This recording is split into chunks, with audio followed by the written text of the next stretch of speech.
அனைவருக்கும் வணக்கம் நண்பர்களே. நமது ஆன்மீக சேனலுக்கு உங்களை அன்போடு அழைக்கிறோம். இன்று நாம் பார்க்கக்கூடிய ஆன்மீக தகவல், ஏன் சிவன் சுடுகாட்டில் வசித்தார் என்று யாருக்காவது தெரியுமா? வாருங்கள் தெரிந்து கொள்வோம். அதற்கு முன்பாக நமது ஆன்மீக சேனலை சப்ஸ்கிரைப் செய்து கொள்ளுங்கள். சுடுகாடு, மயானம் என்றால் அனைவருக்குமே ஒரு பயம், ஒரு விதமான தழக்கம், கலக்கம் இருக்கும். முடிந்தவரை அவை இருக்கும் வழியில் கூட செல்லாமல் சுற்றி செல்வோம், பாதையை தேர்ந்தெடுப்போம். ஆனால் சிவனோட சுடுகாட்டிலேயே சென்று அமைந்து கொண்டார். அவர் ஏன் அவ்வாறு செய்தார்? சுடுகாட்டில் இறந்து போனவர்களுக்கு, அவர் ஆவிகளுக்கும் இருக்கின்ற இடத்தில் சிவனுக்கு என்ன வேலை?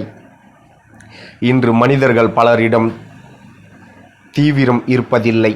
பலரின் வாழ்வில் மரணம் நெருங்கும் அந்த கணம் அல்லது கிட்டத்தட்ட மரணம் நிகழக்கூடிய அந்த நொடியில்தான் அவர்கள் வாழ்விலே மிக தீவிரமான நேரமாக இருக்கிறது. இந்த தீவிரத்தை அவர்கள் வாழ்நாளில் வேறு எப்போதும் அவர்கள் அனுபவித்திருக்க மாட்டார்கள்.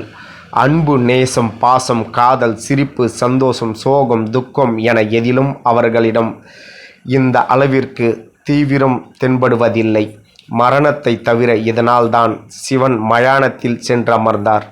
மயானத்தை காயந்தத்தை என்றழைப்பார்கள்.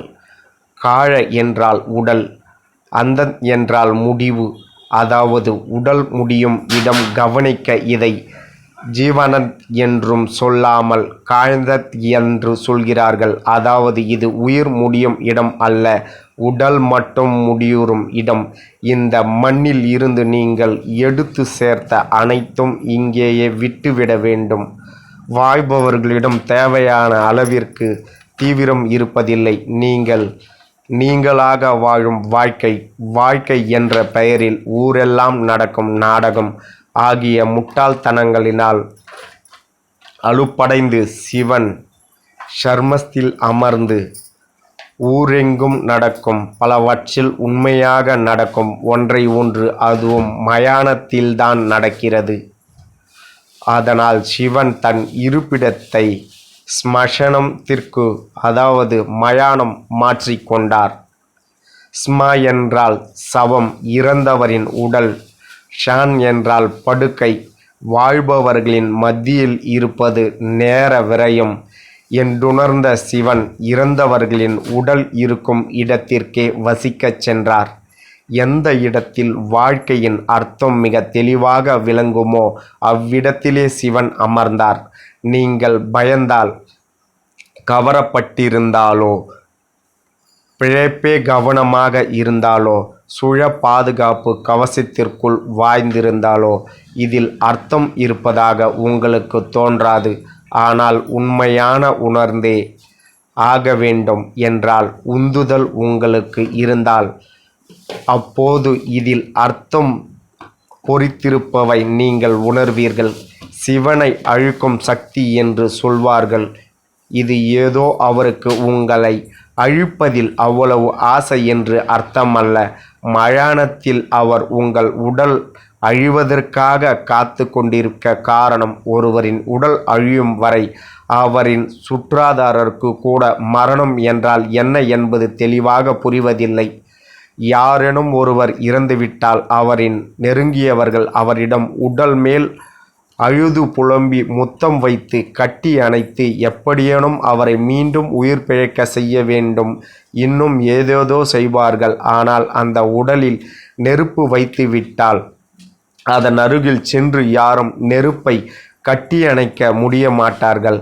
அவர்கள் சுழ பாதுகாப்பு கவசம் அதை எப்படியும் தடுத்திடும். இங்கு வாழும் பலரை நீங்கள் ஊசி வைத்து குத்திதான் சோகமாக்க வேண்டும் என்றென்றில் இல்லை. அவர்கள் துயரத்தில் ஆய்ந்து விடுகிறார்கள். அவர்கள் சுழ பாதுகாப்பு கவசம் அளவு கடந்த அதிருப்தியினால்தான் இருக்கும் வாழ்க்கை என்ற ஒன்று நடப்பதிலேயே தடுக்கும் வாழ்க்கை அமைந்துவிட்டது. மயானத்தில் அமைந்திருக்கும் சிவன் உங்களுக்கு கூறும் செய்தி, நீங்கள் இறக்கிறீர்கள் என்றாலும் அது வேலை செய்யும். ஆனால் வாழ்வையே தடுத்து கொள்ள நினைத்தால் அது வேலை செய்யாது. வாழ்வை வாழ்கிறீர்கள் அல்லது தடுக்கிறீர்களா என்பது நீங்கள் என்ன செய்கிறீர்கள் அல்லது செய்யவில்லை என்பது பொருந்தும். நிர்மாணமாகவில்லை. இந்த நிமிடத்தில் எந்த அளவிற்கும் தீவிரமாக முழு மனதாக அதில் ஈடுபடுகிறீர்கள் என்பதை பொறுத்தே அது தீர்மானிக்கப்படுகிறது.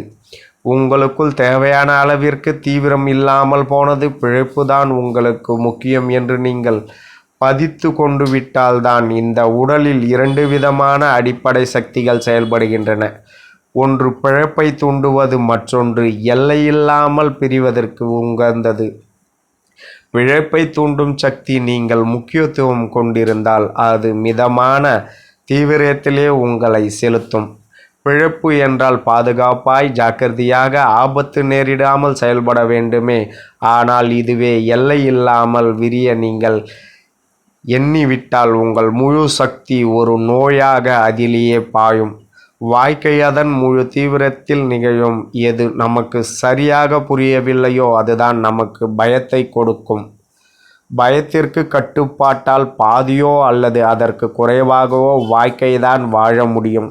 பாதி வாழ்க்கை வாழ்வதில் என்ன பலன்? அதனால் நான் வாழ்வை அதற்கு முழு தீவிரத்தில் உணர எண்ணிய சிவன் நாடகங்கள் ஏதும் நிகழ உண்மை விளங்கும் இடமான மயானத்தில் அமர்ந்தார். இதுவே சிவபெருமான் சுடுகாட்டில் அமைந்திருப்பதற்கான காரணம். இந்த தகவல் உங்களுக்கு பயனுள்ளதாக இருந்துச்சுன்னா இந்த வீடியோக்கு லைக் பண்ணிட்டு மறக்காமல் நமது சேனலை சப்ஸ்கிரைப் செய்து கொள்ளுங்கள். மீண்டும் ஒரு ஆன்மீக தகவலுடன் நமது பயணத்தை தொடருவோம். நன்றி.